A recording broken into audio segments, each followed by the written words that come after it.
भी करिए। वैसे हम आपके यहाँ आज मेहमान हैं, तो ये हमारा अधिकार भी है।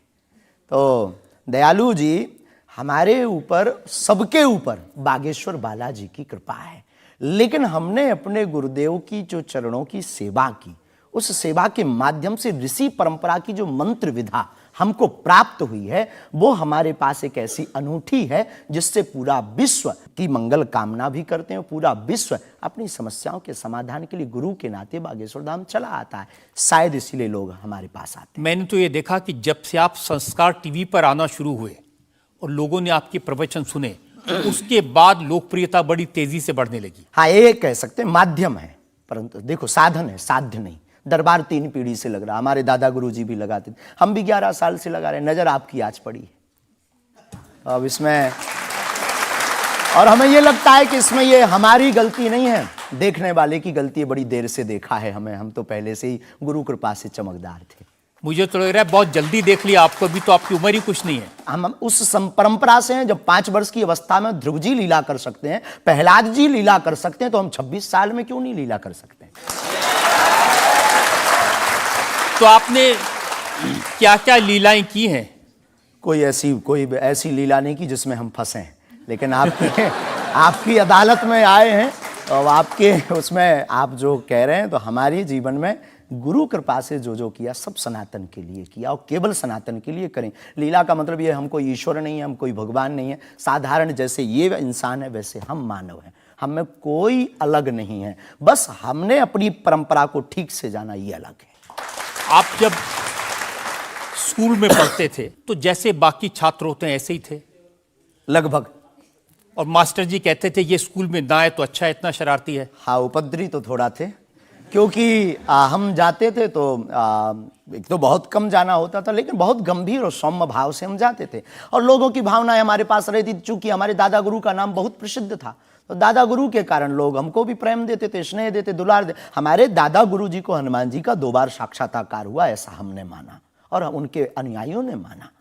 तो हम जब स्कूल में जाते थे तो बचपन से ही बड़ी कृपा थी, तो लोग बच्चे हमारे पास आते थे, सब क्लासें एक साथ हो जाती थी, 9वीं 10वीं 8वीं सब एक हो जाती थी, जिसमें हम बैठते थे। अच्छा महाराज जी बताइए हमारी कितनी परसेंटेज बन रही है? तो हम, वो बचपना, उस वक्त ऐसा भाव रहता था दिखाने का। अब तो बहुत गंभीर हो गए, लोगों ने कह करके हमें बड़ा गंभीर बना दिया, तो वो भाव रहता। अच्छा ठीक है तेरी प्यारे 56% बन रही, और मेहनत कर 60 हो जाएगी। तो कौन, हनुमान जी बताते थे कितनी परसेंटेज? गुरु प्रेरणा हमसे कोई शक्ति बात नहीं करती है, कोई सामने नहीं हमारे पास बैठती है, हमें तो अनुभव होता है, प्रेरणा होती है, जो ऋषि परंपरा में प्रेरणा है। जो हमारे भारत में अनेकानेक महापुरुष, तो हमको प्रेरणा लगती है, ऐसा अनुभव होता है कि ऐसा होगा, जैसे हमें प्रेरणा लग जाती है कि ऐसा होगा, वो हम लिख देते हैं, और इष्ट कृपा से और अपने इष्ट के प्रति आस्था से वो बात सत्य निकलती है।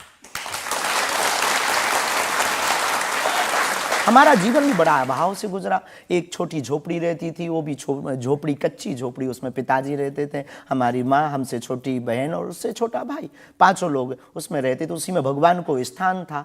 दादा गुरुजी निर्मोही अखाड़ा से साधु थे, तो उन्हें परिवार से ज़्यादा मतलब नहीं था। तो बड़ा अभाव में गुजरा हमारा जीवन, बहुत विचित्र स्थितियों में गुजरा, लेकिन अभाव ने प्रभाव की महिमा बताई, और आज प्रभाव ने हमें अभाव की महिमा बताई। तो आप कह रहे हैं कि जब छात्र थे तो साधारण छात्र थे, जैसे बाकी बच्चे होते हैं, वैसे आज घर परिवार वैसा था जैसे बाकी लोगों का होता है। कोई नई बात नहीं, कोई ऐसा, हम कोई ईश्वर नहीं है, हम संसार से कोई अलग से ब्रह्मा जी की फैक्ट्री से सेट नहीं भये। हम जैसे दुनिया है वैसे हम हैं। बस गुरु परंपरा और हनुमान जी की कृपा क्या होती है, शायद हनुमान जी ने और गुरु ने हमको चुना, ये ललकार कर बताने के लिए, हमें लगता है हमारा। तो इस देश में तो बहुत सारे लोग हैं जो हनुमान जी के भक्त हैं, करोड़ों लोग। हाँ, मंगलवार को, शनिवार को मंदिरों में जाते हैं, व्रत रखते हैं, प्रसाद चढ़ाते हैं। तो हनुमान जी ने आपको क्यों पकड़ा? कुछ ज्यादा ही घनिष्ठता होगी हमारी, उनको ज्यादा मोहब्बत हम पर आई होगी। लेकिन इस करोड़ों लोगों में हनुमान जी के लाखों भक्त हैं, उन्होंने अपने लिए मांगा और हमने पूरी विश्व के लिए मांगा। इसीलिए हमें लगता है कि हम में और बाकियों में अंतर है। देखिए आपने क्या मांगा, इसके कुछ वीडियोस मैंने देखे हैं। वाह। आप लोगों से कह रहे हैं कि आपके पास जितना चाहे दान दे दो, अपना मकान सब दे बचा दो, लेंगे। फ्लैट दे दो, बंगला दे दो, घोड़ा दे दो, गाड़ी दे दो, सोना चांदी, बैंक, एफडी, मंगलसूत्र, अंगूठी, लुगाई लड़का छोड़ के सब मुझे दे दो। ये हमारा डिस्क्लेमर रहता है दरबार के पहले का। लोगों को जो भावनाएं रहती हैं कि गुरु परंपरा के लोग और साधु लोग दरबार इसलिए लगाते हैं, भगवान को इसलिए रखते हैं कि ये कमाई का जरिया बनाते हैं। और हमने अपने दरबार में बैनर लगा करके वो माइक पर ठोक करके बोलते हैं कि यहाँ किसी भी प्रकार का शुल्क, फीस, दक्षिणा नहीं लगता। पर अगर तुम शिष्य मानते हो अपने आप को और हम गुरु हैं, तो गुरु परंपरा के नाते अगर कुछ भी तुम दे दो, अगर आप भी इंडिया टीवी का ये हाउस हमारे नाम करें, हमें कोई दिक्कत और लेते भी हैं। लेना बुरा नहीं है, उपयोगिता बुरी है। लेकर के उसका सदुपयोग करते या दुरुपयोग करते। हम लेते हैं, कोई अगर देता है तो स्वीकार करते गुरु के नाते। हम उस परंपरा से हैं जहां अंगूठा तक दान गुरु को दे दिया जाता है, हम भी लेते हैं। कितना कमा लेते हैं? हमारी तो कोई फिक्स कमाई नहीं है, क्योंकि हमारी कोई कंपनी या बिजनेस नहीं है। कोई चढ़ा जाता है, हमारे पास करोड़ों सनातनियों का प्यार, लाखों करोड़ों लोगों की दुआएं, हजारों संतों का आशीर्वाद, इतनी कोई हमारी हिसाब कमाई किताब तो रखता होगा ना कि कितना पैसा आया जितने महीने का? सनातनी उतनी कमाई, हिसाब आप लगाओ।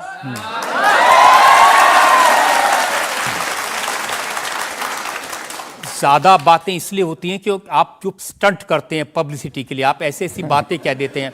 आप कहते हैं कि बिना वीजा के हनुमान जी रावण की लंका में घुस गए थे। ये जो मॉडर्न युवान भाई बहन है, इनको लंका प्रवेश के बारे में बताएंगे तो इनको ये लगता है कि ये घिसी पिटी बातें इनके दादा परदादा बताते रहे, ये बेचारे ऊब गए। इनको कुछ ऐसा चाहिए कि उस अध्यात्म से कनेक्ट हो पाए। और जैसे रावण ने मुझसे फोन पे बात की। हाँ, बिल्कुल, हम वही बोलने ही वाले थे। लगता है आज हमारी शक्ति आपके पास पहुंच गई। तो हमें आपको समझाना है, रावण से फोन का बात का मतलब सबके अंदर रावण बैठा है। कोई ऐसा दुनिया में नहीं जो गलत कृत्य देख रहा, गलत कर रहा और सच जानते हुए चुप है, वो रावण की दृष्टि का आदमी। तो हनुमान जी लंका गए, इसको इन युवानों को कैसे जोड़े? इन्हें तो वीजा, पासपोर्ट, फॉरेनर ये शब्द पता है। तो इनसे कनेक्ट करने के लिए हमारा अध्यात्म इतना विशाल और इतना अथाह है कि उसमें कुछ भी आप डाल दो, वो आप सोच रहे हैं कि आपको अध्यात्म पता है, इनको नहीं पता। इस देश ऐसा की नहीं जनता हमने को कहा। आपसे ज्यादा अध्यात्म पता है। ऐसा हमने नहीं कहा। हमें अपने हिसाब का पता है, उन्हें अपने हिसाब का। वो अपने में श्रेष्ठ हैं, हम अपने में अब जो कोशिश कर रहे हैं विद्यार्थी। हमने ऐसा कभी नहीं कहा कि हम श्रेष्ठ हैं, और ये आरोप हमें नहीं लगता कि ठीक है। आपका ये कहना कि मेरे पास एक गधा है जिसमें वाईफाई है और वो प्लेन में भी वाईफाई चलता है, ये मजाक की बातें नहीं है। लोगों की दृष्टि से, भावनात्मक दृष्टि से देखा जाए तो ये बहुत गहरा विषय है। मजाक की दृष्टि से अगर कोई देखेगा तो देखो, जाकी रही भावना जैसी, प्रभु मूलत देखी तिन तैसी। भगवान की कोई लीला को सिर्फ रास लीला को उठाते हैं, लेकिन हम तो महाभारत भी उठाते हैं। तो अपनी अपनी दृष्टि है। हम ये मजाक में नहीं कहते, हम उनको बताना चाहते हैं कि हमारे देवी देवताओं से जो हमारे इष्ट की परंपरा की जो निशानी है वो अगर नज़दीक रहे, गुरु की निशानी अगर नज़दीक रहे, माता पिता की बातों की निशानी नज़दीक रहे, तो बेटा कभी गलती नहीं करेगा, वो चार चांद लगाता रहेगा। शास्त्री जी, इसको कहते हैं आप अंधों के शहर में आईना बेचने की कोशिश कर रहे हैं। ऐसा हमारा भाव नहीं है, अपितु हमारा भाव ये है कि उस केवल वाईफाई को हम बताते नहीं, उसकी महिमा भी बताते हैं, और दरबार में आने वाले लोगों को उसकी महिमा का अनुभव भी कराते हैं। तो फिर वो जो बात मजाक की है ना, वो फिर अध्यात्म, आस्था, ईश्वर से जुड़ करके नास्तिक भी आस्तिक बन जाता है। देखिए, आपको भोले भाले लोगों को बताना चाहिए कि भाई ये मैं मजाक में कह रहा हूं, विनोद हम कहते है, भी हैं। और ये मैं ये असल हम में बहुत कह बार बोलते हैं, विनोद हम कर रहे हैं, हम बहुत बार बोलते हैं। अब कोई हमारे विनोद को सीरियस ले ले तो वो उसका निजी अनुभव है। तो अब मैं लोगों को बता दूं कि एक बार बगैर टिकट पकड़े गए थे आप रेलवे में। हाँ, ये तो बताना चाहिए। बिल्कुल पकड़े गए थे, लेकिन ये भी बताइए कि हम टीटी से ही 1100 रुपया लेकर आए थे। उसी टीटी से लेकर आए थे, और जिस वाईफाई की आपने चर्चा की उसी वाईफाई की दम पर उसके बाप का नाम बताकर लेकर आए थे। इसी तरह की बातें कह के ऐसे दिखाते हैं जैसे चमत्कार कर दिया, जैसे मेरे ऊपर हनुमान जी की बहुत कृपा हो गई, मैं भविष्यवक्ता हूं, और फिर जो भोले भाले लोग हैं वो प्रभावित हो जाते हैं। हमने कभी एक नहीं दावा किया कि हम चमत्कारी हैं। आज भी आपकी अदालत में हम कहते हैं कि हम कोई चमत्कारी नहीं है, हम कोई ईश्वर नहीं है, हम कोई महात्मा नहीं है, हम एक आम इंसान हैं। लेकिन हमारी अपने इष्ट के प्रति आस्था, ऋषि परंपरा के प्रति आस्था है, जो महर्षि वाल्मीकि से पत्र दरबार की महिमा चली है, उस महिमा का हम अनुकरण करते हैं, और उस आस्था में उलझनों में का रास्ता मिल जाता है तो उसे आप चाहे चमत्कार मानिए, अथवा फिर आप अपनी बुद्धि से जो जिसने जो जाना वो हमें माना। देखिए शास्त्री जी, बहुत सारे ऐसे लोग हैं, गरीब हैं, परेशान हैं, बीमारियों से थके हारे हैं, डॉक्टर से आशा छूट जाती है, हॉस्पिटल से आशा छूट जाती है, वो आपके पास आते हैं, वो सोचते हैं यहाँ इलाज मिलेगा। किसी का बच्चा बोल नहीं सकता, किसी का बच्चा चल नहीं सकता, वो लोग बड़ी आस्था विश्वास लेके, जो मैंने जानकारी हासिल की, वो आते हैं, सोचते हैं कि यहाँ से शायद उन्हें कोई रास्ता दिख जाएगा, और उन्हें मिल जाता है। जो आते हैं श्रद्धापूर्वक आते हैं। देखो, जिंदगी में अगर वो परेशान है और डॉक्टर से परेशान होकर के या कहीं से भी निराश होकर के आया और उसे कुछ मिले ना मिले, हम ये तो नहीं कहते, जिसकी जितनी निष्ठा उसको उतना हमारे बागेश्वर बालाजी के दरबार में मिलता है। और अगर नहीं मिलता, अगर उसे जीवन जीने की अगर डांडस और सात्तावना मिलती है, तो क्या ये भी कम है? बिना पैसों में, बिना दक्षिणा दिए, बिना कुछ लगे अगर हनुमान जी से जुड़ रहा, अगर वो प्रभु से जुड़ रहा, अगर उसे जीवन जीने में 4 दिन की जिंदगी है, डॉक्टर ने कह दिया तो मर जाओगे, लेकिन बागेश्वर धाम के नाम से उसके चेहरे पे मुस्कुराहट है कि मेरा हारे का सहारा है, तो अगर ये मुस्कुराहट उसके चेहरे पर आती, इससे किसी को गुस्ताखी क्यों? देखिए, अगर बागेश्वर धाम आने से लोगों का इलाज हो जाता है तो फिर आपको कैंसर हॉस्पिटल बनाने की क्या जरूरत है? यही तो हम बताना चाहते हैं कि दुआ और दवा दोनों आवश्यक है। हमने ये नहीं कहा कि हम डॉक्टरों के खिलाफ हैं। अब मैंने पूछ लिया तो आपने दवा ऐड कर दिया उसमें। नहीं, हमने औषधालय बागेश्वर धाम पर खुलवाया है और मंदिर के समीप खुलवाया है। वहां पर ग्राम पंचायत का भवन है, वहां पर आयुर्वेदिक औषधालय है। दुआ और दवा मतलब नीचे दवा है और वहां ठीक नहीं हुए तो दुआ के लिए चढ़ जाओ मंदिर पर, दोनों काम करेगा, ठीक है। और ये कोई नई बात नहीं है, हमने ऐड नहीं की, डॉक्टर खुद ऐड करता है, ऑपरेशन करता है, जब ठीक नहीं होता तो वो भी कहता है तुम भी प्रार्थना करो। लेकिन ये सही है कि जिस इलाके में आप हैं उस इलाके में बहुत सारे ऐसे लोग हैं जो इसी तरह पर्ची निकालते हैं, जो इसी तरह दुआ की बात करते हैं। पूरे भारत में ऋषि परंपरा के अनेक लोग हैं, बहुत लोग तो नहीं कह सकते, पर अनेक लोग पूरे भारत में हैं। और केवल हमारे इलाके में नहीं, पूरे भारत में। हमारे इलाके में बागेश्वर बालाजी की महिमा और दादा गुरुजी के पास दरबार से, कृपा से बहुत से महापुरुष और भी। मैं बताता हूँ, एक लवलेश नाम के गुरुजी हैं, 20 साल की उम्र है, और वो भी इसी तरह से पर्ची निकालते हैं। वो भी इसी तरह से। हम कभी ऐसे मिले नहीं, इस भाव से हमारा कभी मिलना नहीं हुआ, और इस विषय पर उनका निज मत हो हम कह नहीं सकते, ईश्वर जाने। नहीं, मत तो पता नहीं, उनके ऊपर रेप का इल्जाम है और वो जेल में है, कह नहीं सकते। तो उस एरिया में ऐसे और भी बहुत सारे लोग हैं। अभी हम अर्जी लगाने के हिसाब से घूमे नहीं हैं। आप कहो तो इस बार जाकर के घूमेंगे कितने लोग हैं। अभी तो हमें एक पता है, छतरपुर जिले में एक गढ़ा गांव है, वहां बागेश्वर धाम है, वहां सदगुरु सन्यासी बाबा से परंपरा चली दरबार की, आप भी आइए। ये बात सही है कि देश में बहुत सारे ऐसे लोग हैं जो कहते हैं हमारे पास सिद्धि है। एक जयपुर में है, उन्होंने बताया कि मैंने कर्ण पिशाच को साधा हुआ है, और वो भी किसी की भी डेट ऑफ बर्थ बता देते हैं, किसी के परिवार वालों का नाम बता देते हैं। हमारे पास ऐसी कोई सिद्धि नहीं, ना हमने ऐसी कोई साधना कर रखी है। हमारे पास सिर्फ अपने इष्ट पर, हनुमान जी पर भरोसा है, जो अष्ट सिद्ध नवनिधि के दाता हैं। ना हम कोई डेट बताते हैं, ना हम कोई नाम बताते हैं, और अगर उनकी कृपा से पता चल जाए तो कोई बुरी बात नहीं। जनता में जो लोग सवाल पूछना चाहते हैं। आमतौर पर क्या होता है कि संत का नाम आते ही हमारे माइंड में एक इमेज बनती है कि दाढ़ी होगी, बहुत ही जो उनकी वेशभूषा होगी बहुत ही सिंपल और सरल होगी, लेकिन आपकी वेशभूषा देख के, टोपी देख के लगता है एकदम कलरफुल रहता है। आपकी दुनिया ही रंगीन है तो साधु को भी रंगीन होना चाहिए। बहुत बढ़िया, बहुत बढ़िया। जब 7 रंगों की भरी दुनिया है माय डियर सिस्टर, 7 रंगों से भरी दुनिया है, तो मुझे क्या दिक्कत है? और हम कोई साधु नहीं, हम कोई महात्मा नहीं, ना हमने चोला ले रखा है। हम एक वर्ण व्यवस्था की बात नहीं करेंगे, हम एक गुरु के शिष्य हैं और आम इंसान हैं। और अगर कोई सरनेम पूछे तो हम शुक्ल वंशीय सरयू पारी ब्राह्मण हैं। तो जो 7 ब्राह्मणों की वेशभूषा है वो हमने धारण की, गुरु के नाते हमने ये पादुका अपनी एक परंपरा को निर्वाहन करने के लिए धारण की। और टोपी कोई आया तो दे गया, अगर आप कुछ दो बहन हमें तो वो भी स्वीकार है। आप चाहो तो कुछ हमें पहनने को दे सकते हो, हम पहन लेंगे। एक वेबसाइट ने लिखा कि ये जो टोपी पहनते हैं ये पहनाने वाले से भी कुछ गुरु दक्षिणा लेते हैं, जो कपड़े पहनते हैं, जो कपड़े जिसके दिए पहनते हैं उससे भी कुछ पैसा लेते हैं। आज तक ऐसा कोई मिला नहीं है, खोज जारी है। किसी ने हमें आज तक दक्षिणा नहीं दी टोपी पहनाने के नाम पर या कपड़े पहनाने के नाम पर। हम तो राह चलते कोई मिल जाता है तो उसका पहन लेते, अपना दे देते हैं। हम तो साधु उस परंपरा के हैं, उस परंपरा के लेकिन अच्छे लगते हैं आपको ये रंग बिरंगे कपड़े? बहुत आनंद आता है। क्या दिक्कत है साहब? किसी को दिक्कत है वो हमसे ज्यादा रंगीन पहने।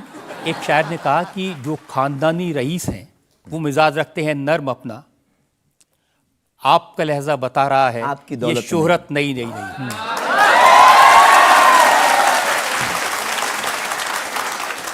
लोगों को लगता है, हमें लगता है कि हमारे जीवन में न हमें धन प्रिय है, न मान प्रिय है, न सम्मान प्रिय है, हमें हनुमान प्रिय है। और हमने जब से जन्म लिया तब से हम धनवान हैं, क्योंकि हमारे हनुमान हैं। और दुनिया का प्रत्येक हनुमान भक्त धनवान है जिसके जीवन में हनुमान है। अब वो निर्धन है इस दुनिया में जिसके जीवन में भगवान नहीं, वो निर्धन है। और अगर बाप हनुमान हो और धनवान हनुमान हो और उनका भक्त अगर रंगीन ना हो, पीला लाल ना हो, जब हनुमान जी लाल देह लाली से हो सकता तो लाल पगड़ी क्यों नहीं हो सकती? ये मुझे पता चल गया है कि आप इसी तरह की डायलॉग बाजी करके ही इतने पॉपुलर हुए हैं। आपकी अदालत में अगला इंसान। आपकी अदालत में बागेश्वर धाम के प्रमुख धीरेन्द्र कृष्ण शास्त्री पर इल्जाम है कि ये असभ्य भाषा का प्रयोग करते हैं। शास्त्री जी, कुछ लोग आपको पीठाधीश्वर मानते हैं, कुछ लोग गुरु मानते हैं, लोग महाराज कहते हैं, बड़ा आदर करते हैं, कोई संत कहता है, लेकिन आप जिस भाषा का प्रयोग करते हैं वो इस गरिमा के अनुकूल नहीं लगती कई बार। जैसे आपने एक पत्रकार को कहा कि तुझे नंगा कर दूंगा, ये साधु की भाषा तो नहीं हो सकती, ये संत की भाषा तो नहीं हो सकती। ब्राह्मण समाज पर कमेंट करने वाले एक व्यक्ति को आपने कहा मूर्ख, ठठेरी के बरे, नकट्टा। तो ये ठठेरी क्या होता है? कोई हम जातिवादी नहीं है, पहली बात तो हम ये क्लियर करें। नहीं, ये ठठेरी क्या होता है? ये हमारे बुंदेलखंड का एक भावनात्मक शब्द है, ठठरी। जब माताएं बड़ी आवेश में होती है और बालक कोई गलती कर देता है तो माताएं अपनी बालक को कहती हैं, अरे ठठरी के बरे सुधर जा, न कटा। तो हम बहुत गांव के भोले भाले अनपढ़ गवार आदमी हैं, अंगूठा छाप है, ठीक से पढ़ाई की नहीं, तो गवार आदमी है। तो जो माँ की हमारी जो परंपरा है, जो पारिवारिक बोलचाल है, उस पारिवारिक बोलचाल में अगर कोई साधु के ऊपर टिप्पणी उठाएगा, रामचरितमानस पर टिप्पणी उठाएगा या भगवान पर टिप्पणी उठाएगा, तो स्वभावश सनातनी हिंदू होने के नाते वो लहजा निकल जाता है। और सठे साठ्यम समाचरित, ये भी कौन सी गलत बात है? अगर कोई भगवान को गाली बके और हम उसको श्रीमान जी कहें, स्वामी जी कहें, भगवान कहें, तो हमें तो नहीं लगता कि वो बिनय ना मानत जलद जड़ गए 3 दिन बीत, और बोले राम सकोप तब भय बिन हो ये न प्रीत। देखिए, आप अपने आप को बड़े पढ़ा लिखा गवार कह करके तो नहीं छुप सकते उसके पीछे। आपने उनसे कहा कि तू मुझे मिल जा, मैं तुझे मसल दूंगा। बहुत अच्छा, हाँ, ये हमने कहा, क्योंकि उन्होंने कथावाचकों को पाखंडी कहा था, जिस विषय पर आपने ये टिप्पणी किया है। उन्होंने कथावाचक, हमने कहा कथावाचक हो सकते पाखंडी, पर पर्टिकुलर नाम लीजिए, सब नहीं हो सकते। इस भारत में जगतगुरु स्वामी रामभद्राचार्य भी है, मुरारी बापू भी कथाव्यास है, पूज्यपाद श्री मलुक पीठाधीश्वर भी कथाव्यास है, उनमें एक दास भी है। ये महापुरुषों पे आज तक कोई इल्जाम नहीं है, और इन महापुरुषों पर इल्जाम नहीं है तो सब कथा। भाई, एक पत्रकार गलत हो सकता, सब नहीं हो सकता। हम अगर सबको कहें कि सब पत्रकार ऐसे होते हैं तो ये हमारी धूर्तता होगी। तो उसने सब कथावाचकों को ऐसा कहा था, तब हमने उसको कहा था कि भाई अगर तुम ऐसा कहो तो महापुरुषों के बारे में तो किसी को नहीं कहना चाहिए, तो बात ठीक है। तय है, रामचरितमानस के बारे में नहीं कहना चाहिए तो तय है। तो उसके लिए अगर ऐसा मसला कह दिया समझाने के लिए, वो है तो हमारा आदमी चेला। लेकिन आपने संत तुकाराम के बारे में क्या कहा? संत तुकार को हाँ। आपने कहा संत तुकाराम की लुगाई रोज उन्हें मारती थी, रोज पीटती थी डंडे से। तो किसी ने उनसे पूछा तुम रोज लुगाई से पिटते हो, शर्म नहीं आती? इसमें बोलचाल की भाषा में थोड़ा सा वो हुआ। हमने एक कथा पढ़ी थी एक पुस्तक में, उसमें लिखा था कि उनकी पत्नी झगड़ालू, बड़ी ईर्षालु थी, बड़ी विचित्र थी, और वो संत तुकाराम जी को एक बार गन्ने के लिए भेजती, गन्ना वो एक लेकर शाम को आते तो वो उनके शरीर पर प्रहार कर देती, एक गन्ने के 2 टुकड़े हो जाते। पर तुकाराम बहुत अद्भुत महापुरुष थे, उन्होंने कहा देख तू कितनी ज्ञानवान है, पहले गन्ना एक था हम लोग 2 थे, तूने मेरे शरीर पर प्रहार करके गन्ने के 2 टुकड़े कर दिया, अब एक तू चूस एक मैं लूं। तो लेकिन हमारा आपने जो बोलचाल उसमें बिगड़ा आपने जिस अंदाज में कहा था वो सम्मानजनक नहीं था, समाज के लिए असभ्य था, इसमें कोई संदेह नहीं है। लेकिन हम अपनी भाषा से समझने का कोशिश करते हैं, जो कई बार हमारी भाषा लोगों के अनुरूप फिट नहीं है। कभी नहीं आपको नहीं लगता कि संत तुकाराम जैसे महान संत के बारे में ये कह दिया, उसके लिए हमें गलती माननी चाहिए? बिल्कुल, अगर ये किसी की भावनाओं को ठेस पहुंचा तो संतों के प्रति हमारे हृदय में अथाह प्रेम है, अथाह प्रेम। और हम स्वप्न में भी, हम तो खुद साधु परंपरा से जीवित हुए हैं, नालायक से बोलने लायक संतों के कारण हुए। और हम अगर संतों का अनादर करेंगे तो अपनी जिंदगी में हम रहेंगे कहाँ? तो हम तो विनम्रता पूर्वक अगर किसी को ठेस पहुंचा तो हमें नहीं लगता कि हमारे द्वारा उनको ऐसा कहा, लेकिन अगर किसी को ठेस पहुंचा और शब्द ऐसा मुंह से फिसल गया तो हम क्षमा प्रार्थी, कोई संदेह। अब मैं एक और उदाहरण आपको बताता हूँ। अच्छा किया कि आपने क्षमा प्रार्थना की, ये करना ही चाहिए। साधु संतों के बारे में अगर गलती से मुंह से कुछ निकल जाए, बहक करके अगर हो जाता तो कोई दिक्कत। आप बात कर रहे थे साईं बाबा के बारे में, और आपने कहा कि हमने सुना वो चांद मियां निकले। हाँ सुना।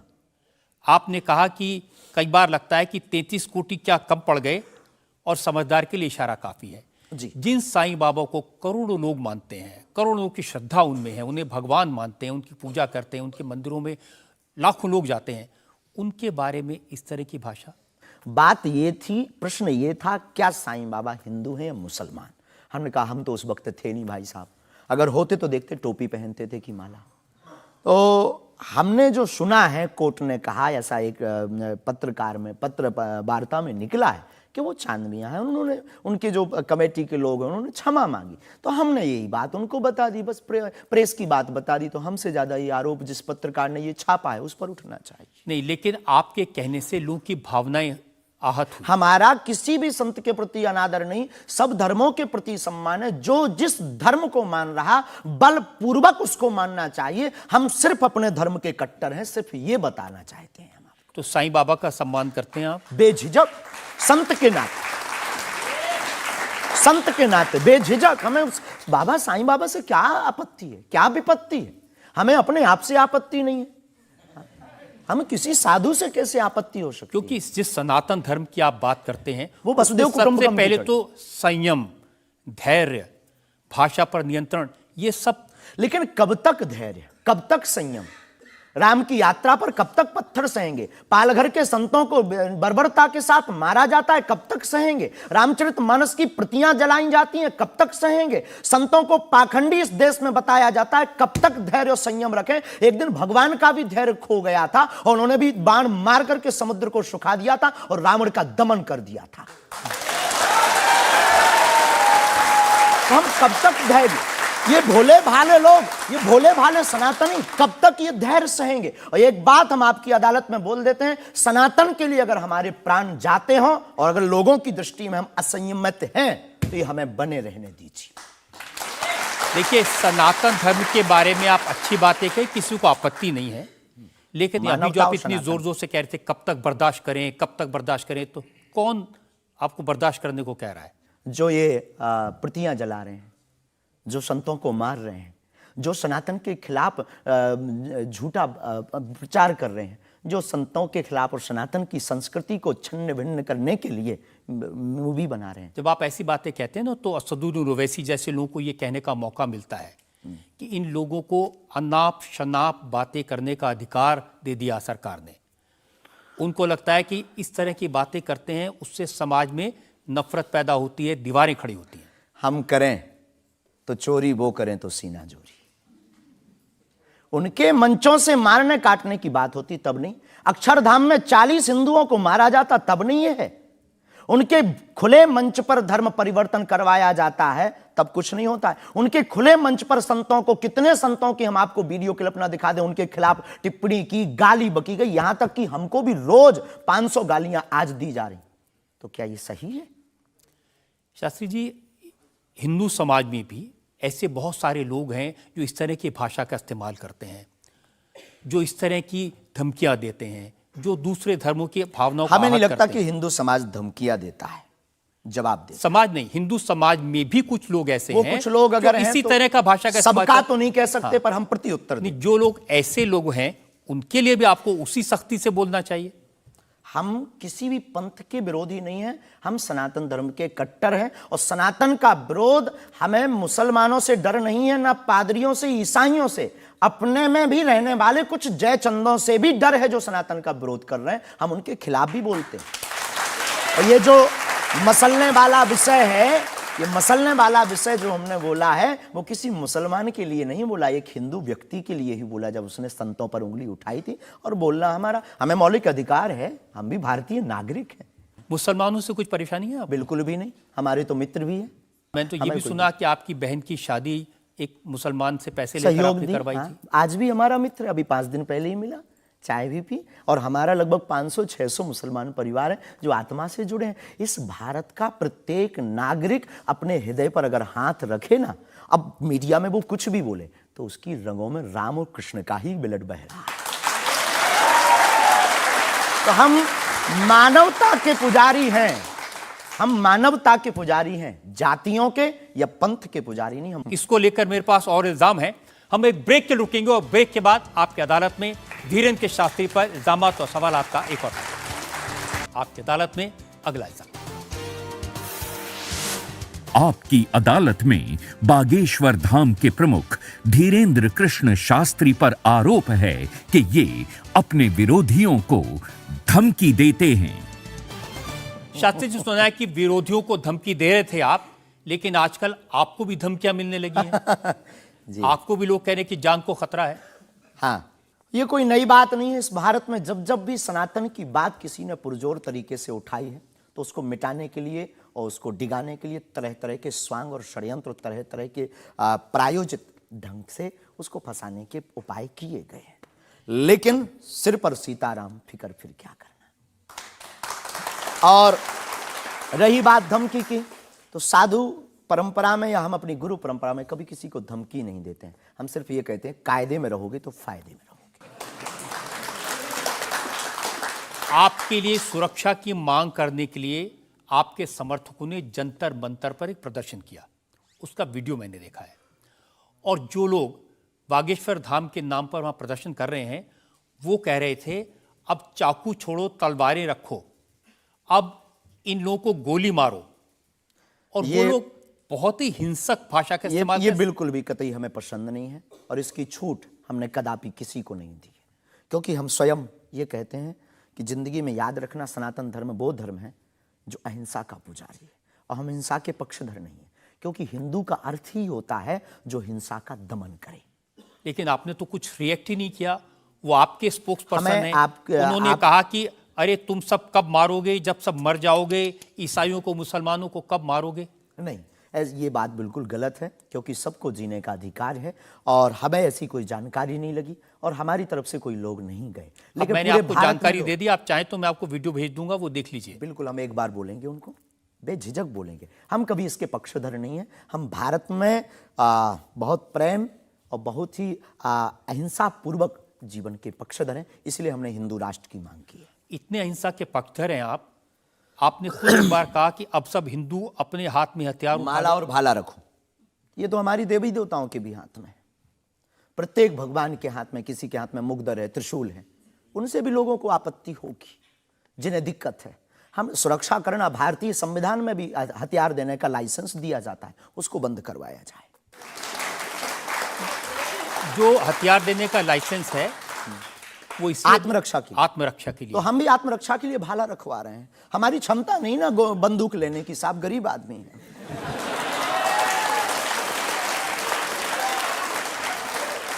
जब आप इस तरह की बातें करते हैं ना, तो फिर सवाल ये उठता है कि आपकी सुरक्षा के लिए टैक्स पेयर क्यों पैसा दे, जनता क्यों पैसा दे? आप इस तरह की बातें करेंगे, भाला की बात करेंगे, बंदूक की बात करेंगे, गोली की बात करेंगे, तो धमकी मिलेगी। हाँ मिलेगी, लेकिन हमने कभी बंदूक की बात नहीं की, हमने भाला और माला की बात की। और रही बात सुरक्षा की, तो प्रत्येक नागरिक की सुरक्षा करने की जिम्मेदारी भारत सरकार की है। और हमें अपने इष्ट और भारत की सरकार पर भरोसा है, वर्तमान सरकार पर भरोसा है। साधु संत के तुम रखवारे, असुर निकंदन राम दुलारे। एक तो हमारा पहला भरोसा ही है, हमारे इष्ट हमारे हनुमान जी है। और हमारा ये धमकी नहीं है। और बार बार मरना नहीं, एक बार बचना नहीं, तो डरना किस बात का? तो जब तक जिएंगे, प्राण अगर जाते हो चले जाएं, पर सनातन की चर्चा, घर घर राम पहुंचाने की चर्चा नहीं हम छोड़ेंगे। वो 50 उपाय कोई कर ले।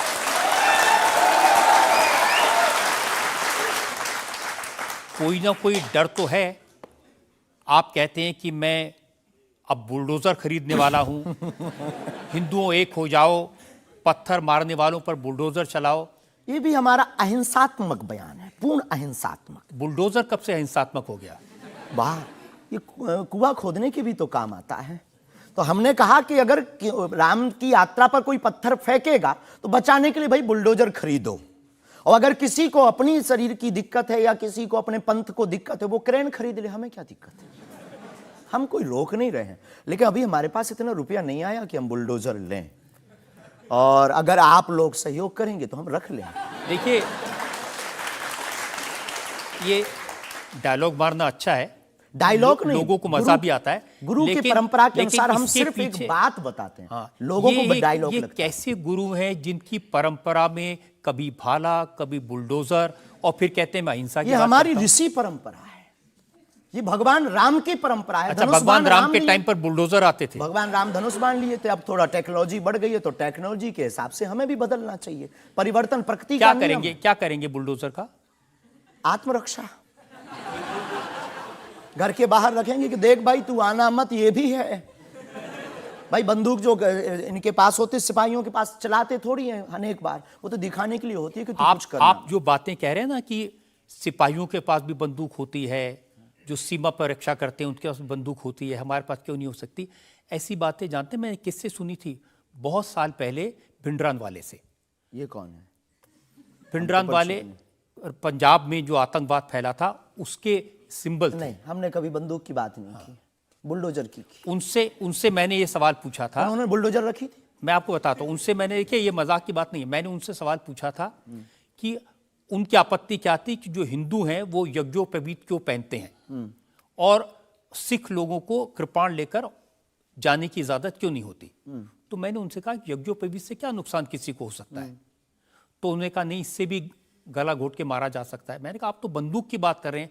तो उन्होंने यही कहा था कि सिपाहियों के हाथ में भी तो बंदूक होती है, वो भी आत्मरक्षा के लिए। तो ऐसी बातें जो लोग गुरु परंपरा के लोग हों उनको नहीं कहनी चाहिए। आपकी दृष्टि से कह सकते हैं, लेकिन हमें लगता है कि आत्मरक्षा के लिए सब कुछ जरूरी है, वर्तमान समय में आवश्यक है। और बुलडोजर की बात अगर कहें तो बुलडोजर का पूर्ण अहिंसात्मक बयान है। और किसी व्यक्ति से अगर आप जोड़ रहे हैं तो वो उसका निज मत है, हमारा मत बंदूक की तरफ। सनातन धर्म का मत क्या है? सनातन धर्म का मत है सनातन सत्य, अहिंसा, दया, क्षमा, दान, जप, तप। मारकाट की बात तो नहीं करता वीरता सनातन भी धर्म। है, ये वीरता का प्रतीक है बुलडोजर। बुलडोजर। चाय भी मंगवा दो साहब। अच्छा, हम चाय पियेंगे, हमें चाय की पीना बड़ी चाहते आदत हैं। है। हाँ, और पानी और चाय दोनों भेजा जाए। जी जी। वैसे तो संतों को चाय पसंद नहीं आती है ना? लेकिन आपके बारे में जितना मैं रिसर्च की हूँ, मुझे पता चला है आपको चाय बहुत पसंद है। क्या ये सही है?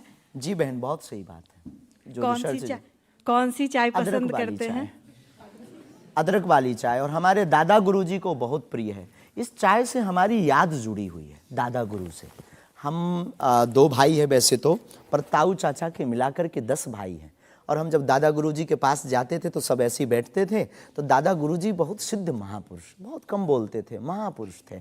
तो वो चाय पीते थे तो अपनी जूठी चाय, खूब ये जो नरेली है, इसकी आधी चाय हमको देते थे। तो हमारे जीवन में हमें ये लगा कि ये नालायक से बोलने लायक गुरु के इस प्रसाद के कारण बना है। और प्रत्येक, इसके पीछे एक और रहस्य है, प्रत्येक बालक को अपनी परंपरा को छोड़ना नहीं चाहिए, चाहे किसी भी लेवल पर पहुंच जाए। शायद ये भी सूत्र है। शुरुआत जहां से हुई, गुरु से शुरू जिसका जीवन हुआ, उसे कुछ भूलना नहीं चाहिए। इसलिए हम भूले नहीं, ये शायद हमें लगता कि हमारी अच्छी आदत है। चाय बुरी आदत, क्षमा कीजिए, युवाओं से प्रार्थना है मत पीना, हम नहीं रुकेंगे।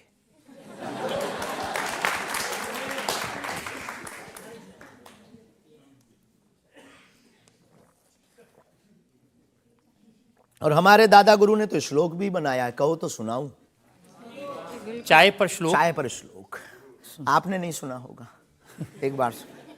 केटली गर्भ संभूतम शक्कर पत्ती मिश्रितम कप मध्य विराजते देवी ओम चाय चंडिकाय नमो नमः। और केवल इतना ही नहीं, चाय और चाह दोनों जिंदगी में बहन जरूरी है।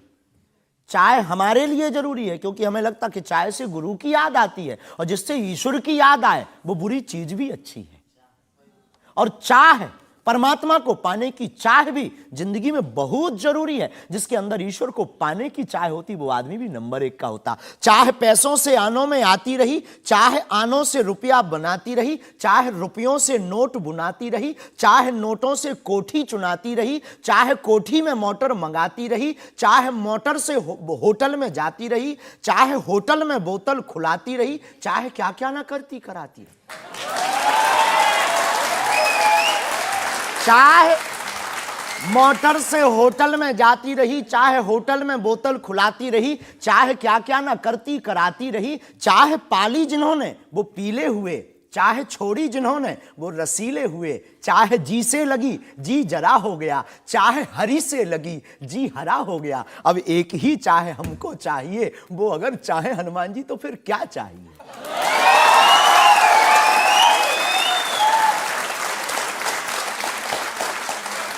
अब आप ये मत कहना कि ये डायलॉग बाजी है क्योंकि हम आपकी अदालत में ये कहने, हमारा कोई भी बयान डायलॉग नहीं है। हमारा प्रत्येक बयान हमारे युवाओं को और भारत को जगाने का है। मैं तो सोच रहा था कि आपको पहले से पता होगा कि मैं क्या पूछने वाला हूं। शायद ये जो चाय आप पीते हैं, इससे एनर्जी आती है, ऊर्जा आती है, शक्ति मिलती है? लगभग गुरु की याद आती है। और देखो चाय पीना, देखो सच बात यह है कि चाय पीना ठीक नहीं है, चाय हानिकारक है, भूख मारती है। लेकिन हम 24 घंटे में 18 घंटे सेवा करते हैं, लगभग 17 घंटे गद्दी पे बैठते बोलते हैं। भूख लगेगी तो नींद आएगी, नींद को मारने का एक बहुत अच्छा उपाय है चाय पी लेंगे। भूख कम तो हम ज़्यादा समाज सेवा कर पाते हैं, हमें ऐसा लगता है, पर डॉक्टरी भाषा में ये ठीक नहीं है। तो ये सिर्फ समाज सेवा के काम आती है, या फिर जैसे शाहरुख खान की फिल्म पठान को आपने क्रिटिसाइज किया, वो भी चाय का असर था? चाय कोई नशा नहीं है, लेकिन अगर आप उसकी बात करें तो हमने सिर्फ सनातन की बात की कि हमारे सनातन पर भगवा रंग ही बेशरम क्यों बार बार। एक फिल्म 1987 के लगभग आई थी, संतोषी माता की फिल्म। संतोषी माता की फिल्म आने के बाद लोगों की भावना इतनी दृढ़ होगी कि शुक्रवार को टमाटर और नींबू बिकना कम हो गए। और अगर आप सनातन के खिलाफ, आपको याद होगा, और अगर सनातन के खिलाफ कोई मूवी बनाओ तो मंदिरों में, भगवान के चरणों में और माता पिता और गुरु के प्रति आस्था लोगों की कम हो जाएगी। इसलिए बार बार हमारी संस्कृति, हमारे सनातन और हमारे भगवान राम को टारगेट ना किया जाए। देखिए, बिना देखे आपने फैसला कर लिया कि वो भगवान राम को टारगेट किया गया है, सनातन को टारगेट किया गया है। भगवा रंग तो देखने की जरूरत ही नहीं है, खून ही भगवा है। रंग से किसी धर्म को जोड़ना ये तो ठीक नहीं। ये देश तिरंगे का देश है और तिरंगे में तीनों रंग हैं। बिल्कुल है, और सब रंगों का सम्मान करना चाहिए। तो है तो हमने कभी, अच्छा तो भगवा रंग, हरा रंग भी तो बेशरम हो सकता है। हाँ, क्यों नहीं हो सकता? हो सकता है ना। हाँ। बस यही हमारी मांग है। देखिए, ये जो ये इस तरह की जो मांगे करते हैं ना, उसी पर मुझे आपत्ति है। आप कहते हैं ये भारत राष्ट्र हिंदू राष्ट्र है। बने, बेझिझक बने। हिंदू राष्ट्र बनेगा, ये जातिवाद, हम जातिवाद के खिलाफ हैं। कब तक गालियां जातिवाद के नाम पर, कब तक राजनीतिक रोटियां सेकी जाएंगी? ये बंद करो अब। कब तक जातिवाद के नाम पर वोट लेंगे? आप ये बंद करो। भारत को हिंदू राष्ट्र बनाओ, सामाजिक समरसता होगी, सब में समानता होगी, सौहार्दता होगी, न पत्थर गलेंगे, न रामचरितमानस जलेगी, न राम के ऊपर कोई टिप्पणी होगी। हिंदू राष्ट्र होगा तो राम राज्य आ जाएगा। भारत विश्व गुरु है। शास्त्री जी, ये जो देश है ना, ये भारत के संविधान से चलता है। वो संविधान जो बाबा साहब अंबेडकर ने बनाया था। क्षमा कीजिए, हम उसके आदर करते हैं, हमारे पूर्वजों ने स्वीकार किया। कहां आदर कर रहे हैं? वो संविधान कहता है ये धर्मनिरपेक्ष राज्य है, इसमें रिलीजन के नाम से इसको देश नहीं बनाया जा सकता। संविधान का प्रथम पृष्ठ ही भगवान राम के चित्र से प्रारंभ होता है। हाँ बिल्कुल। संविधान का प्रथम पृष्ठ, जिस देश का संविधान भगवान राम से प्रारंभ हो, तो क्या वो हिंदू राष्ट्र, राम राज्य नहीं हो सकता है? वही संविधान जो भगवान राम के पृष्ठ से शुरू होता है, वही संविधान कहता है कि भारत एक धर्मनिरपेक्ष हमने राज्य ऐसा है। सुना है, पढ़ा नहीं है, पूछना नहीं, पंथ निरपेक्ष कहा है। धर्म तो सिर्फ सनातन नहीं, धर्मनिरपेक्ष हाँ, है। तो धर्म सिर्फ सनातन है, बाकी सब पंथ। देखिए, और जो देश धर्मनिरपेक्ष नहीं होते, जैसे हमारे पड़ोस में पाकिस्तान धर्म के आधार पर बना, उसका क्या हाल है ये आप देख रहे हैं। देख रहे हैं। लोगों के पास खाने को रोटी नहीं है, आतंकवाद चरम सीमा पर है। जब इस्लाम के नाम पर देश बनेगा, धर्म के नाम पर बनेगा, तो ये होगा। बिल्कुल बात सही है आपकी, लेकिन हम आपको बता दें, बाकी सब पंथ हैं, धर्म सिर्फ सनातन है। सुप्रीम कोर्ट के सामने ये मामला आया था, और सुप्रीम कोर्ट ने क्या कहा था, एग्जैक्ट वर्ड्स मैं आपको बताता हूं। सुप्रीम कोर्ट ने कहा कि भारत जैसे धर्मनिरपेक्ष देश में धर्म के आधार पर घृणा फैलाने की, लोगों को बांटने की गुंजाइश नहीं है। जी, सुप्रीम कोर्ट तो का ये नहीं करना चाहिए। हमारी तरफ से आदर है, लेकिन भारत हिंदू राष्ट्र था, है, बस घोषणा की जरूरत है। देखिए, आप रंग के नाम पर फिल्मों का विरोध करते हैं। आपने कहा कि ये फिल्म नहीं चलने देंगे। हम सिर्फ सनातन के विरोधियों का विरोध करते हैं। कोई रंग से, कोई व्यक्ति से, किसी संप्रदाय से हमारा कोई विरोध नहीं। सनातन के विरोधी से हमारा विरोध है, वो किसी भी बिरादरी या समुदाय या समाज का, चाहे भले ही क्यों। आपको ये भी समझना होगा, जिस फिल्म का आप इतना विरोध कर रहे थे, जिसको आप कह रहे थे कि लोग देखने ना जाएं, उसको करोड़ों ने देखा और वो लोग सुपरहिट फिल्म हुई। होनी भी चाहिए। हमने सुना सुधार भी किया है, और सुधार करके कोई करे तो फिल्मों से हमारा कोई विरोध नहीं है, क्योंकि वो एक कला है और कला के प्रति हमारा सम्मान है। नहीं, लेकिन आप तो बार बार, कभी आप आमिर खान की फिल्म का जिक्र करते हैं, कभी क्योंकि वो शाहरुख खान पीके वाली मूवी बना करके भगवान को गाल पर चिपका करके शंकर जी को बाथरूम में बंद करता है। तो क्या ये सही है? जिसके प्रति हमारी आस्था है, लाखों लोग कहेंगे इस बात को सुनने के बाद, जिनके प्रति हमारी आस्था है, उनके साथ ऐसा मजाक किया जाए, भगवान के साथ खिलवाड़ किया जाए, क्या ये सही है? और उसकी बात बोलना अगर विरोध है तो हम मरते दम तक विरोध करेंगे। शास्त्री जी, मुझे कभी कभी लगता है कि चूंकि आपकी उम्र कम है, जैसे आप भिंडरान वाले को नहीं जानते, ऐसे ही फिल्मों का इतिहास भी आप नहीं जानते। एक फिल्म आई थी बैजू बावरा, उसमें एक भजन था, मन तड़पत हरि दर्शन को आज, जो सबसे हिट था। इसे लिखा शकील बदायूनी ने, म्यूजिक दिया नौशाद ने, गाया मोहम्मद रफ़ी ने। हम आपको बहुत विनम्रता पूर्वक कहें कि हम किसी भी समुदाय के विरोधी नहीं हैं। पुनः हम कहते हैं, हम रहीम को मानने वाले और कबीर का सम्मान करने वाले हैं। हम शेख मुबारक के साथ मित्रता निभाने वाले। ये आपको समझने की जरूरत है, ये मलिक मोहम्मद जायसी और रसखान का देश है, जहां पर उन्होंने भगवान का गुणगान किया। हमने कभी विरोध नहीं किया, सम्मान किया, रसखान के पद गाए। रसखान के प्रति हमारा आदर है, और भारत में सामाजिक सौहार्दता बनी रही, ये हमारी मांग है। और क्या ये नाजायज मांग है? नहीं, जिन आमिर खान का जिक्र कर रहे हैं, उन्होंने जब लगान फिल्म बनाई, उस फिल्म में जो भजन था वो जावेद अख्तर ने लिखा और रहमान ने उसका म्यूजिक दिया। जी, तो उसके प्रति सम्मान है। हमने सुना नहीं है, अभी तक उस फिल्म को देखा नहीं है, पर उसके प्रति हमारा सम्मान है। उसके प्रति हमारा कोई अगर वीडियो के लिए विरोध का मिले तो दिखाइए। मैं भेजूंगा आपको, यही आपकी नहीं, प्रॉब्लम है। हमारा विरोध उस गाने के प्रति नहीं, उस गाने के प्रति नहीं है। बस हमारा तो सिर्फ सनातन की बात है, फंडा सिर्फ सनातन सनातन। सिर्फ मैं कह रहा हूं कि आपको जिसका विरोध करना है उसके बारे में थोड़ी सी जानकारी हासिल कर लीजिए। आपको न मिले तो मुझसे पूछ लीजिए। बहुत अच्छा है, अब आगे से ये कोशिश करेंगे, लेकिन सनातन के लिए पूछ नहीं पाएंगे हम। सनातन पर उंगली उठाएगा तो इधर से भी डायरेक्ट सीधा सा होगा।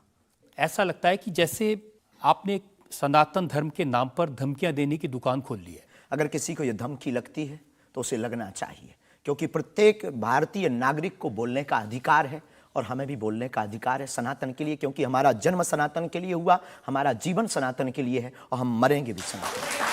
बोलने पर आपत्ति नहीं है, हम धमकी देने पर आपत्ति है। हम धमकी नहीं देते, हम सिर्फ ये कहते हैं कायदे में रहो तो फायदे में रहो। ये भारत राम का देश है, बस हम कायदा सिखाते हैं और गुरु का काम है कायदा सिखाना, धमकी नहीं। गुरु क्या डांट करके धमकी देता है? गुरु धमकी, अगर कुम्हार मटका बनाता है तो भीतर से हाथ भी तो लगाता है। तो हम तो गुरु परंपरा के हैं, तो गुरु के नाते हम समझाते हैं, माय डियर, मेरे प्यारे, सनातन के लिए मत बोलो। बुंदेली भाषा में ऐसी बोलो। भाषा बोलेंगे तो अच्छा है। नहीं बोलेंगे, पर ठटरी बरे भी नहीं छोड़ेंगे। आपकी अदालत में अगला इल्जाम। आपकी अदालत में बागेश्वर धाम के प्रमुख धीरेंद्र कृष्ण शास्त्री पर इल्जाम है कि ये दुष्प्रचार करवाते हैं। देखिए, एक उदाहरण मैं आपको देना चाहता हूं। YouTube पर मैं देख रहा था, एक वीडियो है आपका, और उस वीडियो को देखने से ये इंप्रेशन आता है कि जैसे प्रधानमंत्री नरेंद्र मोदी आपके दरबार में आए, और एक नहीं 3 ऐसे वीडियो हैं।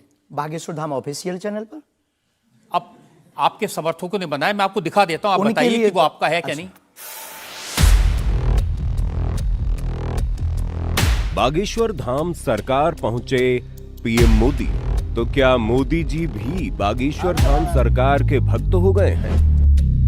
आए दिन बागेश्वर सरकार के पास नेताओं की भीड़ लगी रहती है, जिसमें प्रधानमंत्री नरेंद्र मोदी जी का नाम भी शामिल है, जो कुछ दिन पहले ही बागेश्वर धाम सरकार के दर्शन करने पहुंचे थे।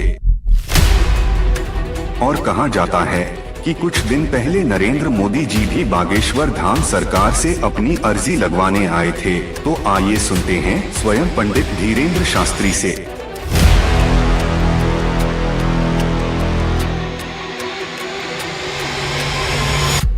मोदी जी को ये प्रोजेक्ट करते हुए जैसे बागेश्वर धाम आए, मेरी जानकारी है कि 3 वीडियोस हैं, उनमें से एक बागेश्वर धाम का है।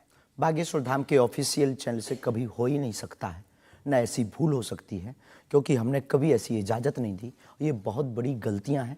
टीआरपी के चक्कर में रोज तो लोग हमारी शादी करवा देते हैं यूट्यूब पर। आपने सिर्फ ये भर देखा, ये भी तो देखिए कि हर बार हमारी लड़की बदल दी जाती है। हैप्पी बर्थडे कहीं ये कह दिया जाता है। एक ने न्यूज डाली थी, बागेश्वर सरकार 23 तारीख को परिणय सूत्र में बंधेंगे। संतों के फोन आने लगे। तो ये सिर्फ मीडिया पर, चूंकि बागेश्वर धाम बहुत सर्च हो रहा, और हनुमान जी भला सर्च हो क्यों ना, हनुमान जी तो लोगों की श्वास में, ये पवन पुत्र हैं। तो लोग बागेश्वर धाम बालाजी के नाम से सर्च करते हैं, तो लोगों को जो कुछ यूट्यूब वाले हैं, सब नहीं, कुछ यूट्यूब वाले हैं जो अपनी व्यूअरशिप बढ़ाने के चक्कर में इस प्रकार का कुकृत्य करते हैं, जो दुष्प्रचार है। और बागेश्वर धाम ने इस पर अनेक बार कार्रवाई भी की, उनके खिलाफ नोटिस भी भेजा, और अनेक बार डिस्क्लेमर भी बागेश्वर दरबार में हमने दिया है कि किसी भी प्रकार की भ्रामक जानकारी से बचें। धाम का इस प्रकार से कोई भी लेना देना नहीं है। ये खुद की निजता के साथ वो बेफुजूली के कार्य कर रहे हैं, और बागेश्वर धाम इसके लिए कानूनी कार्रवाई भी करवाएगा। शास्त्री जी, प्रधानमंत्री को लेकर इस तरह की वीडियो बागेश्वर धाम के नाम से जाएं, तो आपको नहीं लगता कि ये भोले भाले लोगों के लिए मिसलीडिंग है? लोग ऐसी बातों पर भरोसा कर लेंगे। धाम से तो हुआ नहीं, कोई कर रहा हो तो खबर नहीं है, पर कर रहा जो उसके खिलाफ कानूनी लेकिन कार्रवाई अगर आपके कीजिए। नाम ले भी कोई कर रहा है तो भी आपको कोई एक्शन लेना चाहिए। आपने बिल्कुल, कुछ हमने कार्रवाई की है? हाँ, अनेक बार नोटिस भी भिजवाया है, अनेक बार कितने चैनलों को बंद करवाया है, जो कई बार कोई खान के खिलाफ कर देते थे हमारे लिए, कई बार कोई धमकी डाल दे। बागेश्वर धाम पहुंचे जेल, अब वो ऐसी हथकड़ी हो, वो पुलिस अगल बगल लगा देते थे।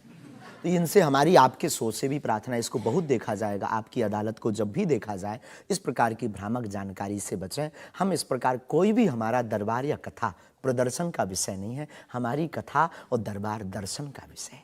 तो आपकी तरफ से मोदी जी के वीडियोस को लेकर के क्या कार्रवाई की गई? इसमें अभी इसकी हमें आज पता लगा है कि मोदी जी का बना है। पूर्व में हमको वो जेएलएल वाला बताया था, हमें इसका ज्ञान नहीं है, लेकिन हम जाते ही तुरंत आपकी अदालत के बाद लीगली कार्रवाई एफआईआर अपने अमुक थाने पर करवाएंगे। अच्छी बात। इसके अलावा और भी बहुत सारे वीडियोस हैं, देवेंद्र फडणवीस का है, मनोज तिवारी का है। ये तो भी आए फर्जी, थे। ये भी फर्जी वीडियो है कि अरे नहीं, ये तो आए थे, इनके मत करवा दियो। ना ना ना, ना। देवेंद्र फडणवीस जी भी आए थे, मनोज तिवारी हमारे बहुत प्रिय शिष्य हैं, वो भी आए थे, और बहुत आए हैं, पर मोदी जी नहीं आए हैं। हाँ, ये बता देते हैं, तो इन पे एफआईआर जी डिलीट ना करवा दियो, आप रोक दियो। लेकिन आपके एक दो सेंटेंसेस हैं जिसमें आप कुछ मोदी जी कह रहे हैं, मोदी जी आइए। हाँ, वो हम लंदन में दरबार में थे, ये शायद उससे अगर ये जोड़ा हो, पूरा तो देखा नहीं, उससे जोड़ा हो तो खबर नहीं, हौस नहीं। मोदी जी वो जहाँ लंदन में राम कथा हम कर रहे थे, तो श्री राम मंदिर के, सनातन मंदिर के जो प्रमुख हैं वो एक मोदी जी हैं, और वो भी गुजराती हैं। तो वो दरबार में बैठे हुए थे, किसी कारण उनकी व्यवस्था के कारण प्रशंसा के लिए उनका जिक्र आया, तो लोगों ने शायद वो कट करके उठाया हो, हमारे स्मरण में ऐसा है। लेकिन ये भी गलत है, ये भी अपराध है। वो भी ऑफिशियली बिना लीगली सहमति लिए बिना आप कोई भी वीडियो शेयर या वो नहीं कर सकता, ऐसा कुछ नियम है, तो ये भी गलत है। मैं आपको बताऊं शास्त्री जी, मैंने 40 साल हो गए मुझे पत्रकारिता में, ऐसे बहुत सारे उदाहरण मैंने देखे हैं। चंद्रा स्वामी का उदाहरण देखा था, वो नरसिम्हा राव के साथ उनकी तस्वीरें, राजीव गांधी के साथ उनकी तस्वीरें, जॉन मैकेंद्रो के साथ तस्वीरें, लिज टेलर के साथ, ये अंतर्राष्ट्रीय ख्याति प्राप्त लोग हैं, और वो ये तस्वीरें दिखाकर अपनी दुकान चलाते थे। और वाकई में जो दुनिया के बड़े बड़े लीडर्स थे, उनसे उनकी पहचान थी। ब्रुनई के सुल्तान उनके शिष्य बन गए थे इसी वजह से। अफ्रीकन कंट्रीज़ के प्रेसिडेंट थे मोबुतू, वो उनके शिष्य बन गए थे। हमारा कभी भी भाव कोई आवे सब सम्मानीय है। हमारा ये भाव नहीं है कि हम आपकी फ़ोटो दिखा करके लोग हमको माने। देखो, आप हमारी मीडिया पर प्रचार कर सकते हो, पर अगर दम नहीं होगी, सत्यता नहीं होगी, तो व्यक्ति एक बार आएगा, लौटकर कभी नहीं आएगा, आपको भी गाली देगा, हमको भी गाली देगा। तो ये माध्यम हो सकते हैं, साधन हो सकते, साध्य नहीं। तो हमारा ऐसा भाव नहीं, क्योंकि हमारे पास जो है वो खुली किताब है, ऊपर से नीचे तक, और हम कभी ये नहीं चाहते कि लोग देखें।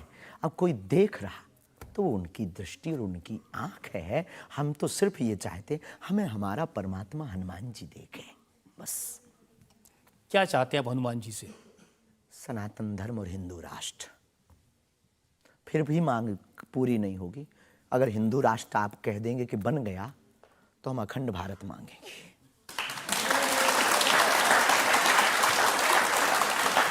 अगर वाकई में आपको भरोसा है कि बजरंगबली ऐसी इच्छाओं को